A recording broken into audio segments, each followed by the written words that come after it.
Okay, so after we solder and pickle this, we need to check it out because there might be some gaps in here, especially since this ring was loose and I had to solder it from the inside. I know not a lot of solder got out here. So what I'm going to do here, this is a piece of steel wire, and from my experience, solder will not stick to steel wire, especially if it's dirty. And all I'm doing is twisting this nice and tight, and I'm going to shove it up against the outer ring here to stop it from sliding down. Take out the pliers if you need to. And just mind you, if you've used your steel wire already, it might break when you're twisting it like that. Okay, I'm going to try not to flux where I can see there's a good amount of solder. So it's basically just the ring from here that needs to flux, because that's the only place I really need to solder. Make sure you got a clean piece of solder.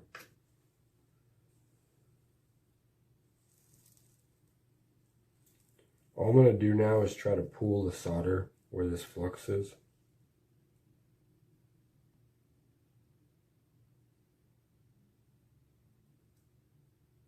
What I'm doing now is I'm just trying to control the flow of the borax with the heat, or the flow of the solder. It wants to follow the heat. Alright, we'll quench it, see how that looks.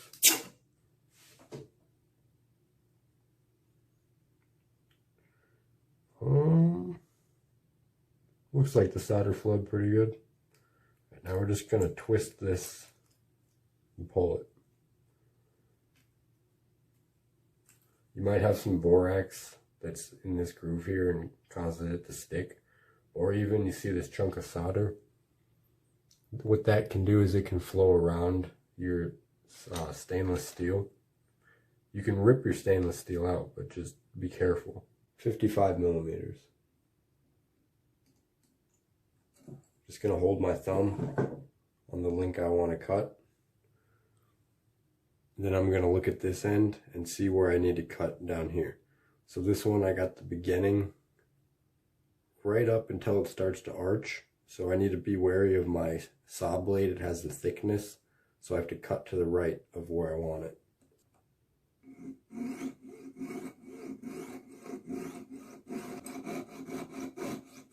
You're going to want this cut to be as straight as it possibly can be. There's not much room for cleaning up. I'm going to make sure that the silver's on the outside, that way my silver solder, the join, is hidden. Since it's flat, you can get away with using a flat pliers.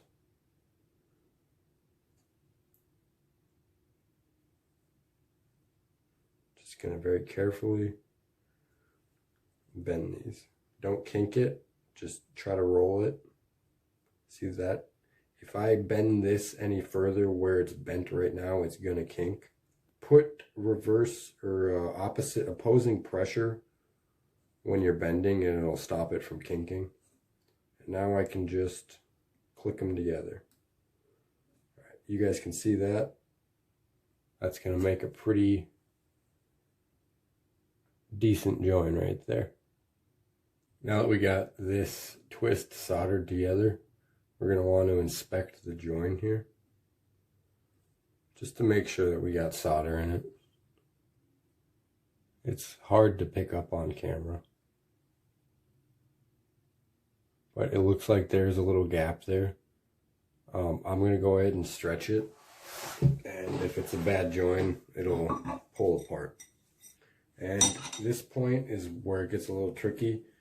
You can't exactly hammer down anymore to stretch it. You have to flatten it.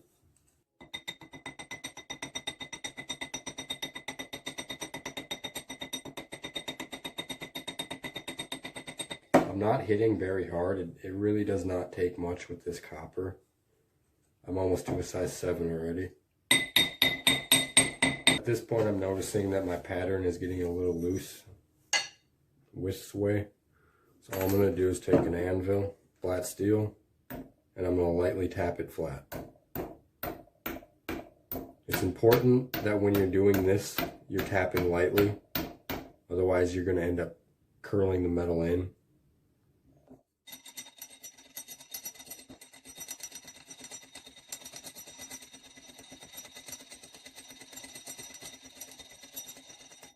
Alright, with this pattern, you're going to need to flip it every so often, just so that everything stretches evenly. Okay, now I see the pattern starting to open up again. That means I need to start hammering. Try to pick a spot where you can remember that you started.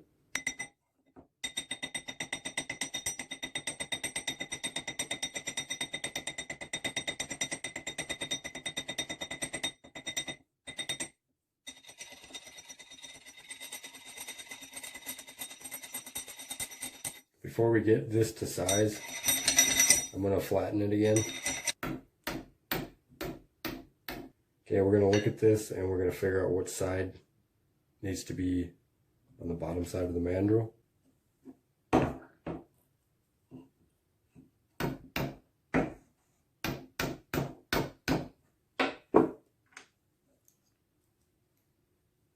Alright, we're nearly there. Just back and forth, keep trying it.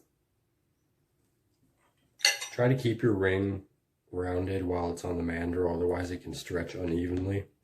And when you have a pattern, that matters. Okay, this will fit if I push, so I want to go just a hair more.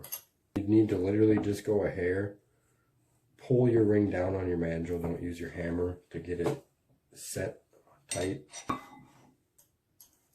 Pretty confident this is perfect.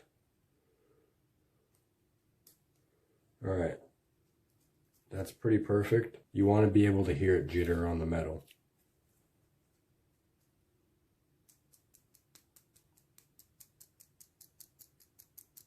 Just like that. So now this might be the most important step of this whole ring. We need to get any solder that is on the join from the inside. We absolutely cannot have a single piece of solder on the inside of this ring.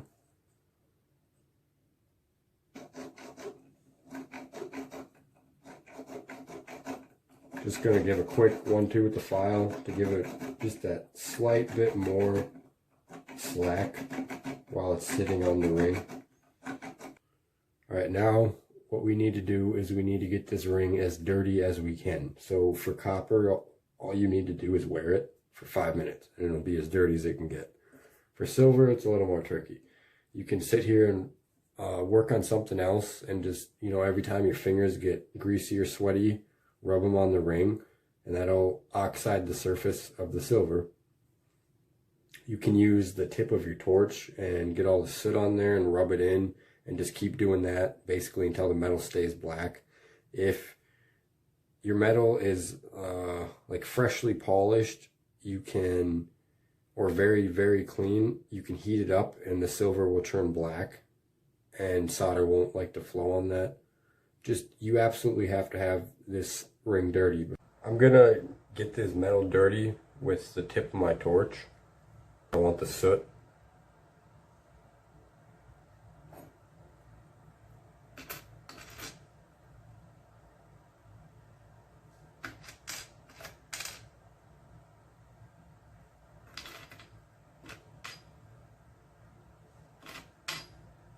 All I'm trying to do is get that soot to burn onto the surface.